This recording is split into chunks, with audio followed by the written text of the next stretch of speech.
Hello friends, स्वागत है आपका यूट्यूब चैनल पर। तो आज हम बाल विकास के 100 इंपॉर्टेंट क्वेश्चन कर रहे हैं जो आपके एग्जाम के लिए बहुत ही महत्वपूर्ण हैं।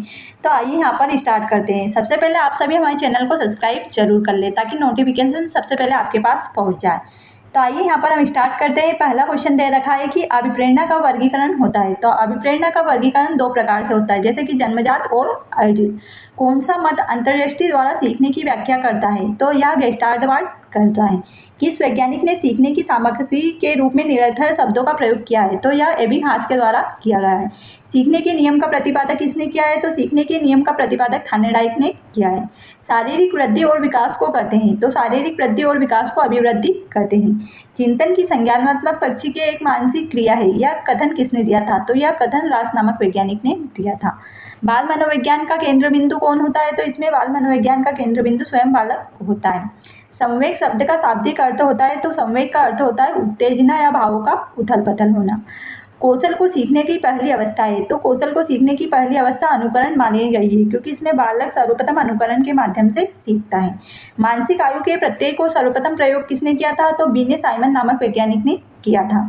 सर्वाधिक उपयुक्त जीवित रहता है, यह सिद्धांत किसने दिया था? तो यह सिद्धांत डार्विन नामक वैज्ञानिक ने दिया था।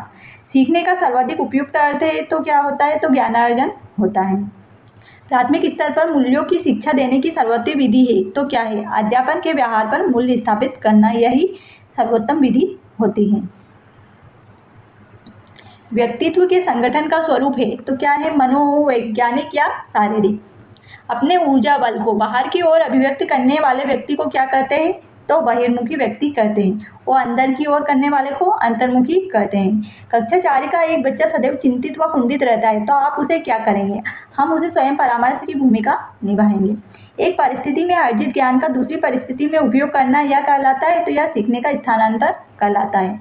अनुभव द्वारा व्यवहार में परिवर्तन क्या कहलाता है? तो यह सीखना कहलाता है। सांख्यिकी में वह रेखा चित्र जिसमें आवृत्तियों स्तंभों द्वारा प्रदर्शित की जाती है, यह कहलाती है। तो यह स्तंभ कृति कहलाती है। विकास की किस अवस्था में बुद्धि का अधिकतम विकास होता है? तो यह बाल्यावस्था की में होता है। शिशु का अधिकांश व्यवहार आधारित होता है तो यह मूल प्रवृत्ति पर होता है। अंतर्दृष्टि सूझ द्वारा सीखने के सिद्धांत में कोहलन ने प्रयोग किया था तो वन मानुषों पर किया था। यह आवश्यक नहीं है कि बुद्धि लब्धि वाले बच्चे सृजनशील भी हो, उच्च बुद्धि लब्धि वाले बच्चे सृजनशील भी हो, यह आवश्यक नहीं होता। ध्यान को केंद्रित करने की आंतरिक दशा क्या होती है? तो रुचि होती है। अगला क्वेश्चन दे रखा है यहाँ पर कि प्रासंगिक अंतर्बोध का परीक्षण किसने किया था? तो यह मरे नामक वैज्ञानिक ने किया था। मनोविज्ञान का सिद्धांत के क्षेत्र में सबसे बड़ा योगदान है तो बाल केंद्रीय शिक्षा है। कक्षा शिक्षण में पाठ प्रस्तावना सोपान सीखने के लिए किस नियम पर आधारित होता है? तो यह तत्परता के नियम पर होता है। संप्रति निर्माण का प्रथम सोपान है तो यह प्रत्यक्षीकरण है। प्रच्छन्नात्मक अधिगम का प्रत्यय किसने दिया था? तो यह पेंडुरा नामक वैज्ञानिक ने दिया था। अगला क्वेश्चन है हमारा कि प्रभाव का नियम अधिगम में किसने दिया था? यह थार्नेडाइक नामक वैज्ञानिक ने दिया था। अवधान के आंतरिक तत्व व्यक्तिनिष्ठ निर्धारित है तो क्या है? रुचि, लक्ष्य और अभिवृत्ति है। बाल मनोविज्ञान का क्षेत्र है तो बाल मनोविज्ञान का क्षेत्र गर्भावस्था से किशोरावस्था की विशेषताओं का अध्ययन ही कहा जाता है। वह अवस्था जो कि 21वें गुणसूत्र के जोड़े के अलग न पाने के कारण कहलाती है तो वह डाउन सिंड्रोम कहलाती है। कोहलबर्ग के अनुसार कि इस अवस्था में नैतिकता बाह्य कारकों द्वारा निर्धारित होती है तो पूर्व पारंपरिक अवस्था में होती है। सही विकास का क्रम क्या होता है? तो अंडाणु शुक्राणु से युग्मज बनते हैं, युग्मज से ब्लास्टोसिस। अंतर्मुखी, बहिर्मुखी तथा उभयमुखी व्यक्तियों का वर्गीकरण किसने किया था? तो यह युंग नामक वैज्ञानिक ने किया था। उदाहरण, निरीक्षण, विश्लेषण, वर्गीकरण, नियमितीकरण निम्न में से किस विधि के सोपान है? तो यह सभी आगमन विधि के सोपान है। फ्रायड के अनुसार हमारे मूल्यों का आंतरिकरण में होता है तो पराहम में होता है। किस व्यवहार ने कहा था कि व्यवहारवादी ने कहा था कि मुझे नवजात शिशु दे दो, मैं उसे डॉक्टर, वकील, जो चाहूँ वह बना सकता हूँ। तो यह वाटसन नामक वैज्ञानिक ने कहा था। ध्यान को आकर्षित होने वाली प्रमुख भूमिका किसकी होती है? तो यह उद्दीपन की तीव्रता की होती है। अगला क्वेश्चन है कि छात्र में रुचि उत्पन्न करने की कला है तो क्या है? प्रेरणा है। SOR किसके द्वारा प्रतिपादित किया गया था? तो यह वाटसन नामक वैज्ञानिक के द्वारा किया गया था। वह मापनी जिसमें अंतराल मापनी के समस्त गुण के साथ परम शून्य गुण भी होते हैं तो वह कहलाती है अनुपात मापनी। कोहलबर का सिद्धांत निम्न में से किस विकास से संबंधित है? तो यह नैतिक विकास से संबंधित है। अभिक्रमयोजित अधिगम का संप्रत्यय किसने दिया था? तो यह वाटसन नामक वैज्ञानिक ने दिया था। व्यावहारिक क्षमताओं में वह सापेक्षिक स्थायी परिवर्तन जो प्रतिबल अभ्यास व परिणाम के द्वारा होता है उसे हम अधिगम कहते हैं। संज्ञान की किस बुद्धि के सिद्धांत का हिस्सा है? तो यह गिलफोर्ड का सिद्धांत का हिस्सा है। 8 वर्ष के सुधीर की मानसिक आयु 10 वर्ष होती है तो बुद्धि लब्धि होगी, तो इसका सूत्र होता है मानसिक आयु बटे वास्तविक आयु इंटू 100, तो यह निकालेंगे तो 125 होगा।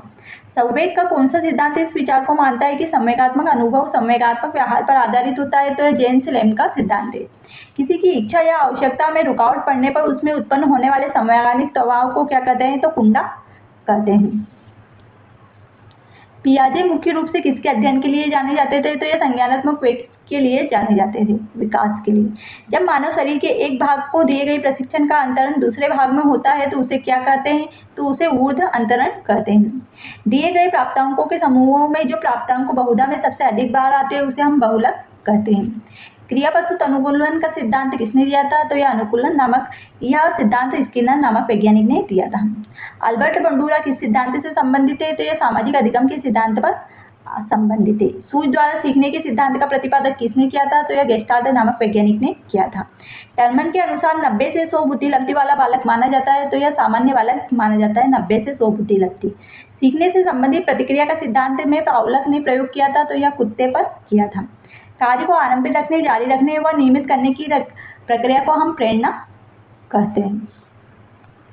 अगला क्वेश्चन है कि विस्मृति को कम करने का उपाय है, तो क्या है? पाठ की पुनरावृत्ति। क्रोध व भय प्रकार है, तो यह संवेग के प्रकार है। दूसरे व्यक्ति के बाहरी व्यवहार की नकल को कहते हैं हम, तो अनुकरण कहते हैं। यदि पूर्व ज्ञान व अनुभव नए प्रकार के सीखने में सहायता हो तो उसे हम सकारात्मक प्रशिक्षण कहते हैं।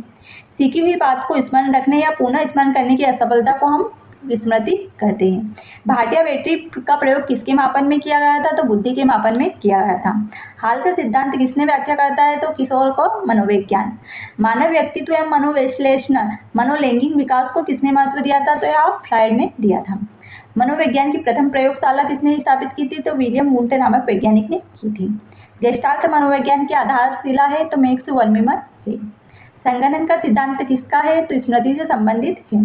क्षेत्र सिद्धांत किस वर्ग का योगदान है? तो मनोविश्लेषण है। सीखने की वह अवधि जब सीखने की प्रक्रिया में कोई उन्नति नहीं होती तो सीखने का पठार कहलाता है। बुद्धि लब्धि का सूत्र होता है कि मानसिक आयु बटे वास्तविक आयु इंटू 100। सीखने में प्रयास व भूल के सिद्धांत के प्रतिपादक किसे माना गया है? तो सीखने के प्रयास व भूल के सिद्धांत के प्रतिपादक थॉर्नडाइक को माना गया है। सामान्य कोशिका में गुणसूत्र के जोड़े होते हैं, तो 23 जोड़े होते हैं। कोहलर किससे संबंधित है? तो यह अधिगम के सिद्धांत से संबंधित है। बुद्धि का तरल प्रतिपादक किसने किया था? तो केटल नामक वैज्ञानिक ने किया था। गोल्डमैन किससे संबंधित है? तो यह संवेगात्मक बुद्धि से संबंधित है। संज्ञानात्मक संप्रति का न्यूनतम स्तर होता है तो ज्ञान होता है। एक बालक जो साइकिल चलाना जानता है वो मोटरसाइकिल चलाना आसानी से सीख सकता है, उदाहरण होता है। तो यह ऊर्ध्व अधिगम अंतरण का होता है। अधिगम अनुभव और प्रशिक्षण के परिणाम स्वरूप व्यवहार में परिवर्तन, यह कथन किसका है? तो यह गेट्स व अन्य का है। स्टैनफोर्ड बिना परीक्षण मापन करता है, तो यह बुद्धि का करता है। अंतर्मुखी व्यक्ति एवं बहिर्मुखी व्यक्तियों का वर्गीकरण किसने किया था? तो यह युंग नामक वैज्ञानिक ने किया था।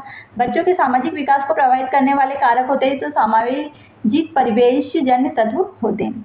विकास के परिणाम स्वरूप नवीन विशेषताओं और नवीन योग्यताओं का प्रकट होती है, यह कथन किसने किया था? तो यह कथन गेसेल नामक वैज्ञानिक ने दिया था।